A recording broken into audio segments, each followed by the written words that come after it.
Whilst we may have become a little blasé about our online lives, this animation shows that for most of humanity, the internet has yet to arrive.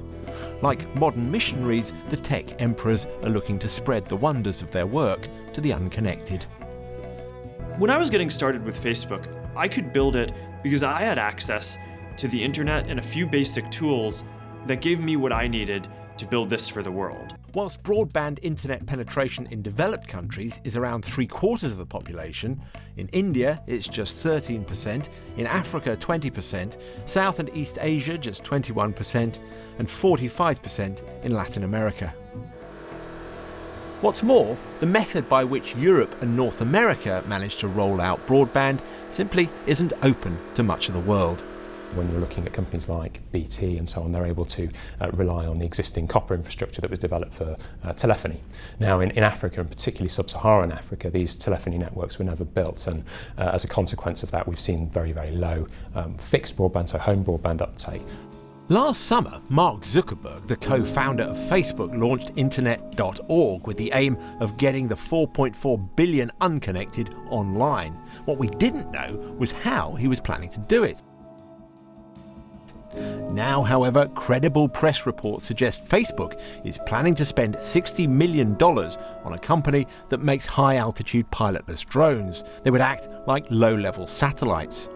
Titan Aerospace says its unmanned aerial vehicles would fly at over 65,000 feet above regulated airspace and, with solar rechargeable batteries, stay aloft for 5 years at a time. Facebook, though, would need thousands of them if it wants to spread internet coverage to, say, Africa. I can only applaud this initiative. However, I don't think that this is going to solve all the problems of Africa or any other region of the world. I believe that there are other solutions that we are currently working on that are bearing fruit and that I believe will have bigger impact. Facebook's not the only tech giant working on this problem. 1, 2, 3. Google has Project Loon. Instead of pilotless drones, it would use high-altitude weather balloons. When I was at Google headquarters in California in January, I spoke to the chief technical architect of Project Loon, Rich Duval. I proposed something, and I can't unfortunately tell you exactly what this is because we might still do it, but I proposed this idea that I was passionate about. It was like, this is great, I really think I have it. And they said, you know what, this is a good idea, but the problem is most of the people who could benefit from this won't because they don't have connectivity. And I was like, you know, you're right, I don't know how I could have overlooked that.